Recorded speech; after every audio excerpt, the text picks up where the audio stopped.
উনি কেন কাঁদছে জানেন? আজ একটা বছর উনি জানেনই না ওনার সন্তানের কবর কোনটা। গত বছর 18ই জুলাই ওনার ছেলে মোহাম্মদ সোহেল রানা আন্দোলনে যে নিখোঁজ হন। পরবর্তীতে যখন জানতে পারেন আঞ্জুমানে মফিদুল ইসলাম থেকে রায়ের বাজার বদ্ধভূমি কবরস্থানে 114টি বেওয়ারিশ লাশ দাফন করা হয়েছে, ছুটে যান সেখানে। ছবিগুলো একে একে দেখেন এবং পেয়ে যান নিজের বুকের মানিকের ছবি। কিন্তু জানেনই না সেই অজানা 114 কবরের মাঝে কোনটা তার সন্তানের। বিগত 1 বছর এই সব পরিবারের জন্য কি করেছেন বাংলাদেশের অন্তর্বর্তীকালীন সরকার? কেন 1 বছরেও এই সকল কবর চিহ্নিত করলেন না আপনারা? প্রফেসর ইউনূস, আপনার লজ্জা লাগে না? আপনার সময় হয় একবার না দুইবার সোহেল তাজ আর তার পরিবারের সাথে দেখা করার, কিন্তু আপনার সময় হয় না শহীদদের কবর আইডেন্টিফাই করার মতো রিসোর্স মোবিলাইজ করার। শতাধিক কবরের কোনটা কার কবর এটা আইডেন্টিফাই করা কি খুব জটিল কাজ? তারপরেও এটা পারেন না আপনারা, অথচ পুরো রাষ্ট্রটাই তার সব রিসোর্স আপনাদের দিয়ে রাখা হয়েছে। এই মায়ের অভিশাপ আপনাদের উপরে পড়ুক, আপনাদের উপরে, আপনাদের অথর্ব উপদেষ্টা মণ্ডলীর উপরে খোদার লানত পড়ুক।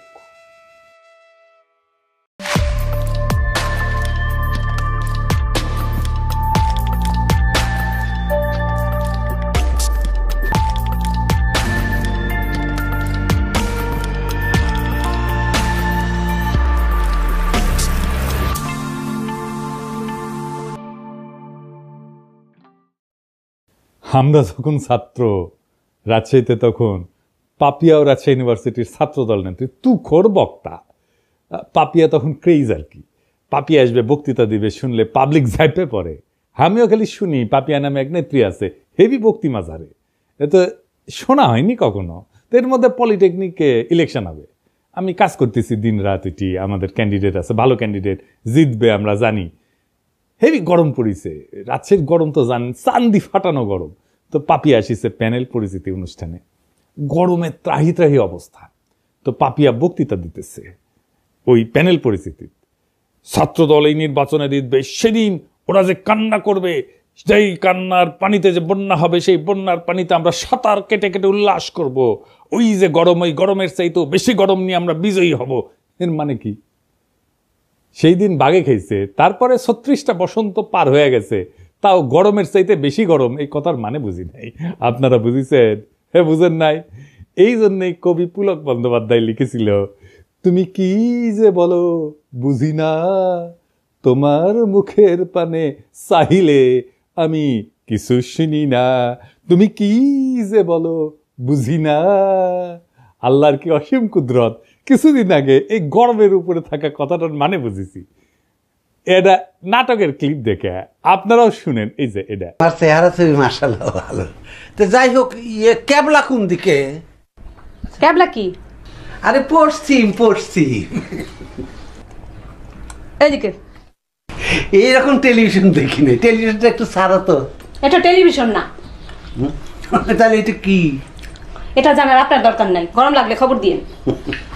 আমি তো গরমের উপরে সব সময় আছি। হ্যাঁ, পাপিয়া এখনো গরমের উপরেই আছে, বুঝছাও? তো ইলেকশনে ছাত্রদল জিতে নাই, ছাত্র ইউনিয়ন জিতেছিল। তো বিপি সহ কয়েকটা আসনে। এখন কইতে পারেন এই হারমোনিয়াম পার্টি ছাত্র ইউনিয়নে আবার জিতেছিল বিপি ইলেকশনে। ওই সময় মানে 90-এর ছাত্র ইউনিয়ন আলাদা ছিল। ওই সময় রাজশাহী কলেজে ছাত্র ইউনিয়নের ভিপি, পলিটেকনিকে ছাত্র ইউনিয়নের ভিপি, বিআইটিতে ছাত্র ইউনিয়নের জিএস, আর রাজশাহী মেডিকেল কলেজের ছাত্র ইউনিয়নের জিএস তো আমি ছিলাম। তো যাই হোক, পাপিয়া আবার বিএনপি হারানোর কোশিশ করিচ্ছে। দেখেন প্রবাসীদের ভোট নিয়ে কি বলে।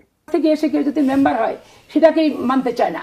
আবার প্রবাসী ভোটাররা রেমিটেন্স দেয়, তো তাদের পরিবারের জন্য তারা টাকা পাঠায়, তাদের পরিবার ভিটামাটি বিক্রি করে ছেলেকে বিদেশ পাঠায়। তো সে তার দায়িত্ব আছে তার পরিবারকে টাকা পাঠানোর। তার জন্য বাংলাদেশের রাজনীতিতে অংশ দিতে হবে, ভোটার বানাতে হবে। কে বলছে? বাংলাদেশের সুখ দুঃখ একটা নিরাপদ জায়গা থেকে তারা প্রতিবাদ করে। আমাদের মতো রং পানি থেকে, রিমান্ড থেকে, লোহার রড থেকে থেতলা করা, আর পুলিশ পিটানি, আর দিনের পর দিন 40 দিন 50 দিন থানা ও থানা করে বেঞ্চের উপর বসায় রেখে রিমান্ড কার্যকর করা, এগুলো কি প্রবাসী ভোটাররা কখনো তারা কি ভুক্তভোগী? তো ভুক্তভোগী না তো ভোটার ভুক্তভোগী হতে যাবে কেন? ভোটার অংশ তার হতে যাবে কেন? এগুলো মাঠ থেকে কি সুপারিশ আসে এটা আগে বুঝতে হবে। বিএনপির রিজভি ভাই কইছিলেন আওয়ামী লীগে কি একটা ভদ্রলোক নাই, কিন্তু রিজভি ভাই এরকম মূর্খ আর উন্মাদকে কেন দলে রাখিছেন? ও তো রাজনীতির কিছুই বুঝে না। ওর মাথাত কেউ ঢুকেছে প্রবাসীরা বিএনপি ভোট দিবে না, আর ওই সারিন্দা বাজানো শুরু করেছে প্রবাসীদের ভোটই দিবার দিবি না, যাতে যেন বিএনপি জিতে। প্রবাসীরা জেল জুলুম সহ্য করে না, তাই ভোট দিবার পারবে না। হ্যাঁ, ওই এখনো গরমের মধ্যে আছে। আমাক কয় সকলে, দাদা ও কিছু কবেন না। কি আর কমু, ওর মাথার স্কুপ কুটি খুলে পড়েছে, ওইটা খুঁজে দেয় না। না, ওইটা খুঁজে দেওয়া লাগবে, তাহলে ঠিক হয়ে যাবে সব। বেশি গরম পড়েছে বোধ হয়। তো এর মধ্যে হয়েছে কি, চট্টগ্রামের বাঁশখালী ওই এক এনসিপির সংগঠনকে মাইরে একেবারে ফাইটে ফেলিছে বিএনপি, যে দেখেন নাম। তো এনসিপির নাসির পাটোয়ারি ও আবার নাকি বারবি বারবি কয়, তোর বক্তব্যের জবাব সালাউদ্দিন দিছে ওই হাত তুলে, গায়ে হাত তুলে মাইরে পিটে। আমরা কিছু কইছিলাম, আমার ওই জুতা মারিছিল না ওর লোকজন, মারিছে। এবার আমরা গেলাম মারবি কলে সালাউদ্দিনের লোকজন। শিবরাত্রির বডিগার্ডকে তো নিয়মিত তোষণ কইরা ওই ফজো পাগলা আর ওই যে ইন্ডিয়ান চ্যানেলে যে দেশবিরোধী বক্তব্য দেয় রুমিন পাড়ানা এবং প্রবাসীদের অপমান করে পাপিয়া, এই সমস্ত ঘটনায় আমরা এখন যদি ধরে পাপিয়াক বাম্বু দিই ক্যাঙ্কা হবে। এক নাসির পাটোয়ারি একটা রাজনৈতিক বক্তব্য দিছে, শুরু হয়ে গেল প্রকাশ্যে হামলা। চরমনাইকে সালাউদ্দিন সাহেব বলছে চরের দল, আর কয়েকটি দল সরোয়ার্দী উদ্যানে জনসভা করেছে, বলছে সংসদের নিম্ন কক্ষে অনুপাত চাই, উচ্চ কক্ষে অনুপাত চাই, অনুপাত ছাড়া নাকি বাংলাদেশে নির্বাচন হবে না। যারা এই কথা বলছে তারা একটা চরের দল। তারা কখনো একটি আসনও পায় নাই, একটা মেম্বার চেয়ারম্যানও হইতে পারে নাই। শেষ পর্যন্ত একটা সিটি কর্পোরেশনের নির্বাচনে আওয়ামী লীগের অধীনে নির্বাচনে গেছে, সেই নির্বাচন আমরা বর্জন করেছিলাম, সেখানে একটা দন্ত মোবারক শহীদ হয়ে গিয়েছে। যুদ্ধ ছাত্রদের মুতে ভাসিয়ে দিতে চাইছিল। এগুলো কি? এই কথা বললে একেবারে একেবারে স্যাট করে উঠলে হবে। 16 বছর চৌদনের উপরে থেকে সালাউদ্দিনের মতো নেতারা ছাড়া হয়ে গেছিল। কক্সবাজারের নাকে খদ্দিয়া বদিয়ার বাইকটা জাফরের ভয়ে রাজনীতি করিছে, ওগুলো জানি না আমরা। আর আজ জুলাইয়ের এক তরুণের রাজনৈতিক বক্তব্যের জবাব দিচ্ছে গায়ে হাত তুলিয়া, গাড়ি বাওয়ারে হামলা কইরা, পথসভার মঞ্চ ভেঙে দিয়া। এই বিএনপি বড় বড় নেতারা খুব হুঙ্কার দেয়, কিন্তু শহীদ সালাউদ্দিন কাদের চৌধুরী ফাঁসির পরে সারা দেশে একদিন হরতাল দিতে পারে নাই। চট্টগ্রামে আধা বেলা হরতাল ডেকে দায়িত্ব সারিছিল, এখন এদের র্যাডম বেরিয়েছে, আর্কিলিস হয়ে গেছে। এইসবের পরিণতিকালে খুবই খারাপ হবি। রাজনৈতিক প্রতিপক্ষকে ডিল করা শিখেন। যাদের দয়া পলিটিক্যালের সাহস ফিরে পেয়েছে তাদের কটু কথার সমালোচনা সহ্য করা শিখেন। জুলাই একটা বড় দল, আওয়ামী লীগ আপনাদের চাইতে বড় দল ছিল, ওর দিছে বাচ্চারা, দিল্লি পাঠিয়ে দিছে। এমন আর একটা পরিস্থিতি তৈরি করেন না, আপনাদের কলে যাওয়ার জায়গা নাই। বড় দলের অভিভাবক সুলভ আচরণ হবে, দয়া এবং ভালোবাসা দিয়া। আপনারা নিজেদেরকে রাজনৈতিক প্রতিপক্ষ ভাবেন, মাথায় যদি নিজেদের বয়স্ক মুরব্বী আর তাদের বাচ্চা ভাবেন, তাহলে ভাই আপনারা রাজনীতি করতে পারবেন না। আবার বিএনপি লেসপেন্সার গুলা করছে কি যে ছেলেটা নাকি লিক করতো, অথচ হয়েছে জুলাই বিপ্লবের সক্রিয় অংশগ্রহণকারী এবং আহত যোদ্ধা। গত জুলাই সে মাথা এবং পায়ে ছলরা গুলি খাইছিল এবং আহত পরে এই ব্যাপারটা সরকার কিন্তু যাচাই করছে, লাইভ এসে জুলাই যোদ্ধা কার্ড দেখাইছে যে দেখেন।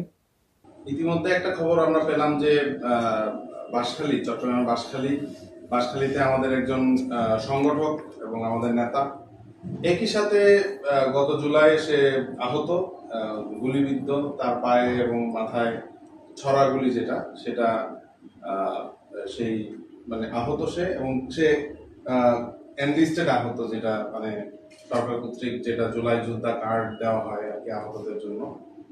এরপরেও যদি তাকে মারা জায়েজ করার জন্য লিগার বানাইতে চান তাহলে আর কিছু বলার নাই।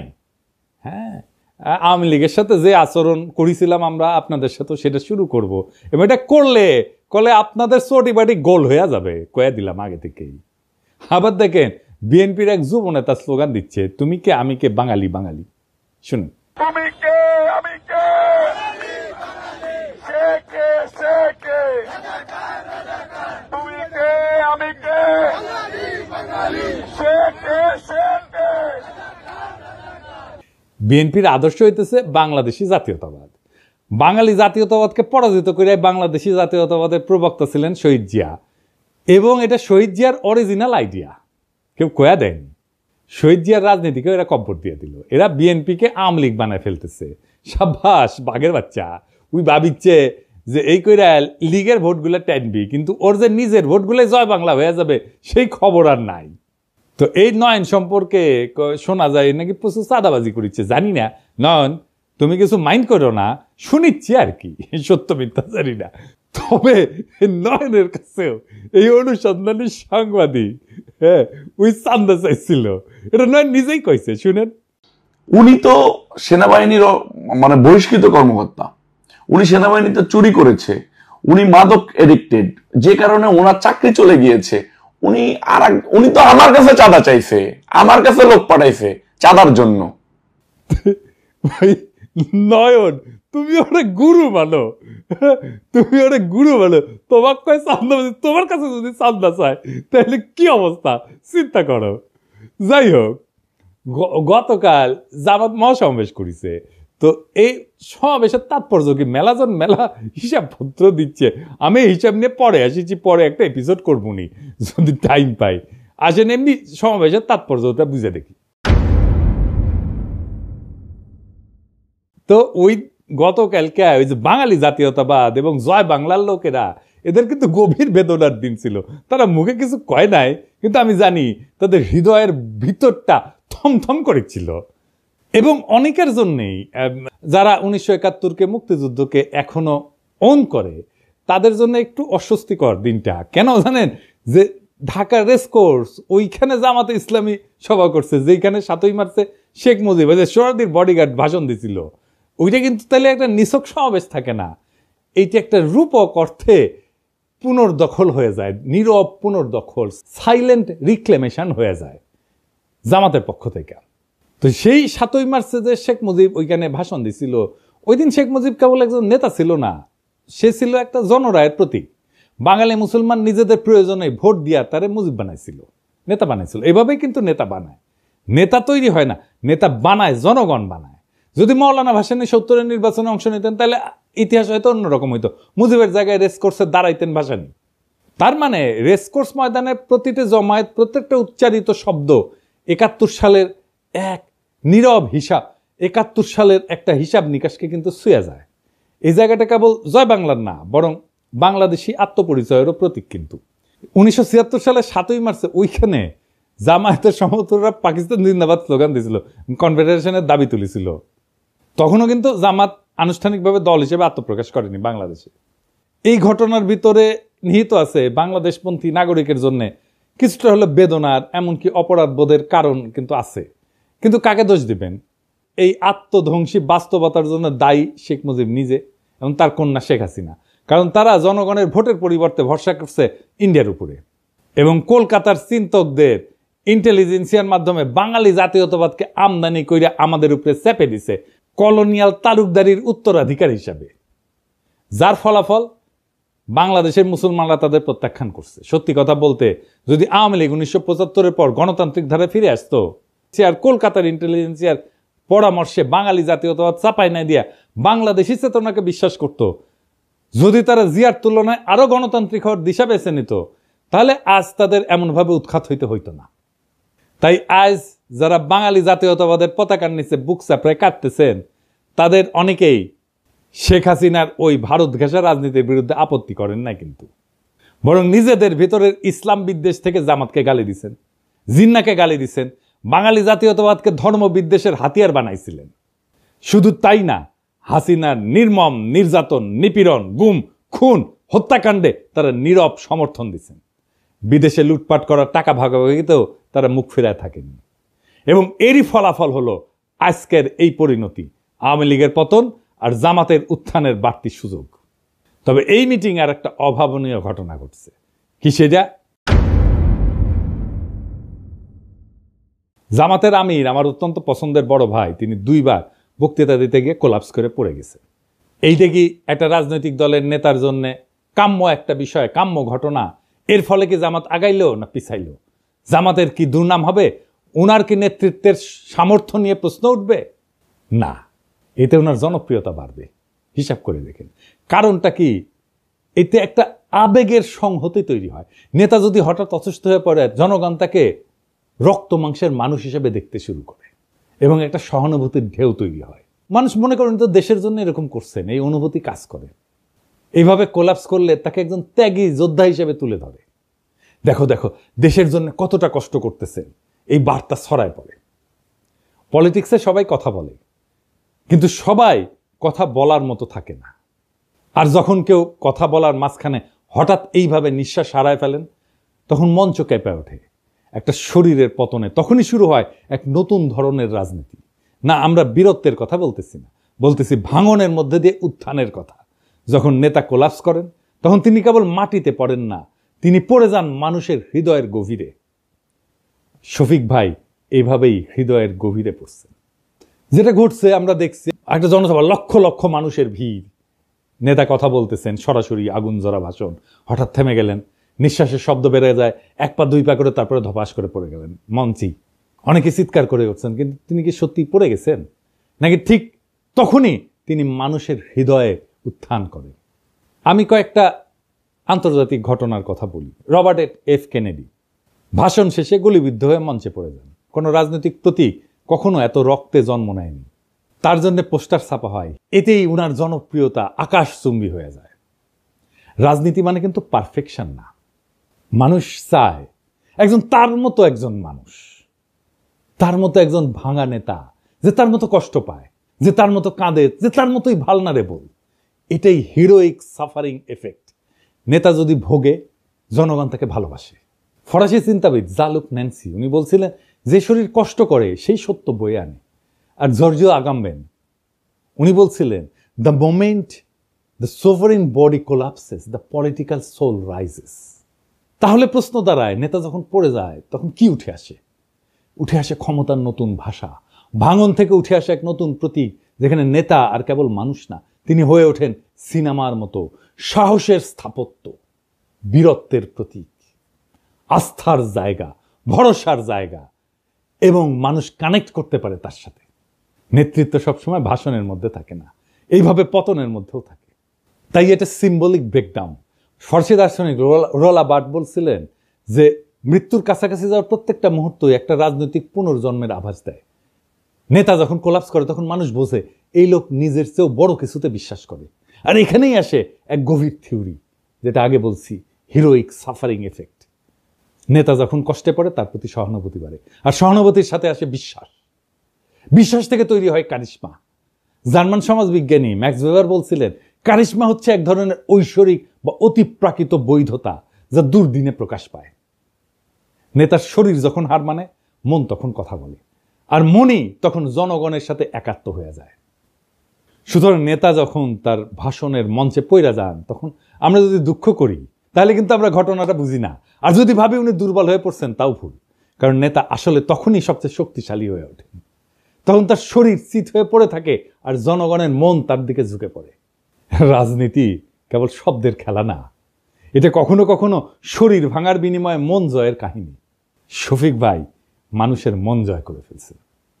উনি মন জয় করার মতোই মানুষ, একজন অত্যন্ত উঁচু মনের মানুষ, একজন অত্যন্ত ক্যাপাবল লিডার। শফিক ভাই দ্রুত আরোগ্য লাভ করেন, আবার রাজনীতির মঞ্চে ফিরে আসেন। আমাদের অনেক কাজ করতে হবে একসাথে, সেই কাজে শফিক ভাইকে দরকার, শফিক ভাইয়ের মতো নেতা দরকার, শফিক ভাইয়ের মতো মুরব্বী দরকার। আমরা চাই আমাদের নেতা আমাদের মতোই হোক, আমাদের মতোই রক্ত মাংসের মানুষ হোক, আমাদের মতোই দুঃখ পাক, আমাদের মতোই কষ্ট পাক, আমাদের মতোই কান্না করুক, আমাদের মতোই ভালনারেবল হোক। আমাদের রাজনীতিতে সেই রকম নেতা সবাই হয়ে ওঠেন। আমরা সেই কামনা করলাম, সেই নেতারাই আগামীর বাংলাদেশ নির্মাণ করতে পারবে। সেই দিনের অপেক্ষায় আমরা থাকলাম। আমরা সেই দিন একসাথে আবার সেই বিপ্লবকে পুনর্নির্মাণ করব, আবার সেই বিপ্লবের স্বপ্নে আমরা নতুন বাংলাদেশ গড়ে তুলব। ইনকিলাব জিন্দাবাদ।